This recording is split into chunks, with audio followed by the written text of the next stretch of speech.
शुभ हस्ते ध्वजारोहण करावं.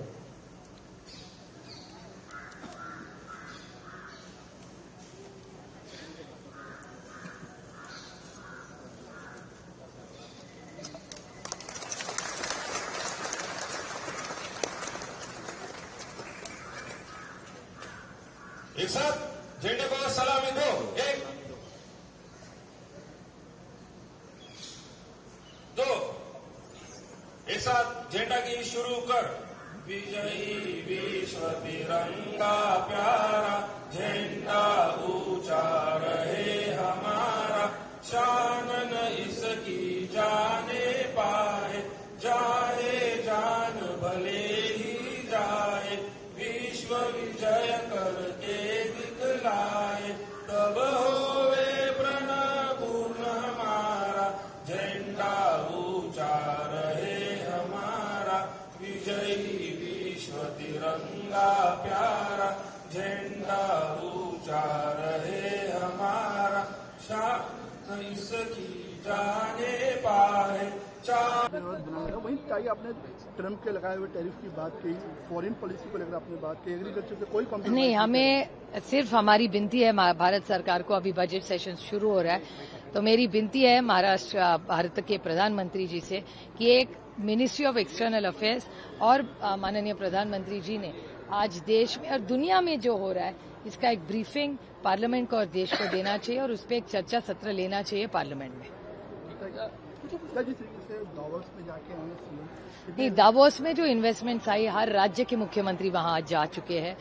सचमुच कितना आया, रियलिटी कितनी होगी, उसमें जॉब क्रिएशन की नौकरियां कितनी मिलेगी, ये सब इवैल्यूएट करना पड़ेगा. लेकिन एक चीज बदलाव बहुत दिख रहा है कि भारत में हर राज्य से मुख्यमंत्री अभी दावोस जा रहे, तो कंपटीशन बढ़ रहा है. एक ऐसा जमाना था, पवार साहब मुझे अभी भी याद है, वो जमाने में वो और प्रधानमंत्री जी उस टाइम के गए थे दावोस, उसको 20-30 साल गए तो दूसरे कोई राज्य से कोई नहीं जाता था, महाराष्ट्र ही जाता था. लेकिन अब सब राज्य से लोग जाने लगे तो कंपटीशन भी बढ़ रहा है और कंपटीशन इज हेल्दी, अच्छी बात है. भारत से और मुख्यमंत्री जा रहे हैं लेकिन it has to become a reality.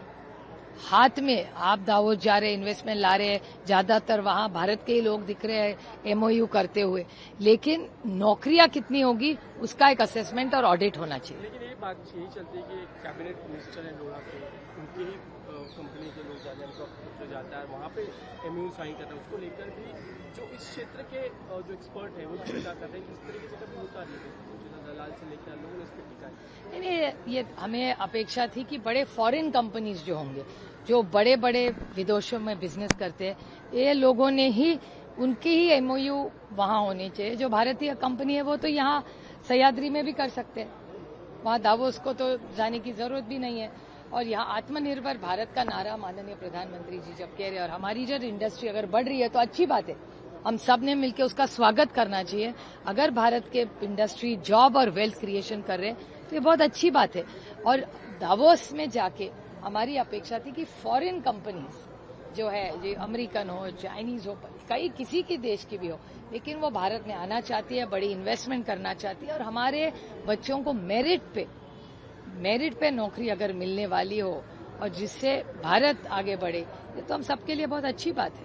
Foreign policy में चाहे आप कह रहे हैं कि ऑपोजिशन को भी साथ में लेना चाहिए, जिस तरीके से ऑपरेशन सिंदूर में ऑपोजिशन एक साथ खड़ा रहा. नहीं, फॉरेन पॉलिसी, ऑपरेशन सिंदूर क्या प्रोग्राम था, वो तो फॉरेन अफेयर्स का ही था ना, एमईए का ही एक्सटेंशन था वो. तो मैं हमेशा माननीय पार्लियामेंट्री अफेयर्स मिनिस्टर से जब हमें पूछते हैं कि कैसे बात करने, आपके क्या सुझाव है, तो मेरी तो यही मांग रहेगी कि इस सेशन में पूरी फॉरेन पॉलिसी पे हमें ब्रीफिंग होनी चाहिए पार्लियामेंट को, और पार्लियामेंट मतलब देश को, कि पॉलिसी क्या है भारत सरकार की, अमेरिका का टैरिफ का क्या पोजीशन है. क्योंकि हमने देखा, आपके ही चैनल पे दिखाया कि पीयूष गोयल जी जाके आए, उसके बाद अश्विनी वैष्णव जी जाके आए, तो हमें पता नहीं सचमुच क्या हो रहा है. तो हमारी अपेक्षा है कि देश के हित के लिए हम सबको ब्रीफिंग देना चाहिए. शिवसेना यूबीटी ने क्रिटिसाइज किया जिस तरीके से महाराष्ट्र के पूर्व राज्यपाल भगत सिंह कोश्यारी को पद्मश्री दिया जा रहा है.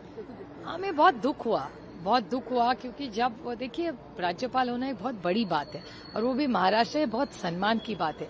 लेकिन जब वो यहाँ थे, जिस तरह से उन्होंने हमारे जो श्रद्धा स्थान है महात्मा ज्योतिबा फुले और सावित्रीबाई फुले, उनका जिस तरह से उनके ऊपर जो कमेंट्स किए थे वो हमें अच्छे नहीं लगे। हमें बहुत दुख हुआ क्योंकि हमारे लिए वो श्रद्धा स्थान है, हमारी श्रद्धा, प्यार, विश्वास है उनपे।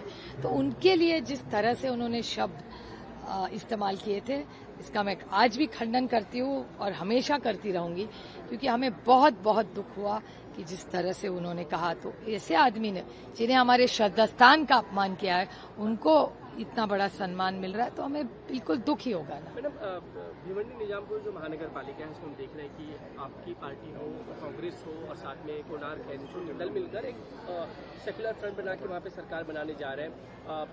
मुस्लिम फेस जो है मेयर के तौर पे देने की बात चल रही है, उसको लेकर बीजेपी टीका कर रही है, मुस्लिमीकरण हो रहा है, इस तरह की बात कर रहे हैं।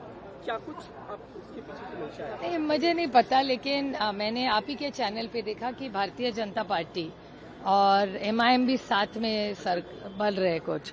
तो इस सब नगर पालिका में सबसे अच्छा है कि ज्यादा कोई ना बोले, क्योंकि इस टाइप ऐसे अलायंसेस हो रहे हैं कि समझ में नहीं आ रहा है कौन किसके साथ है।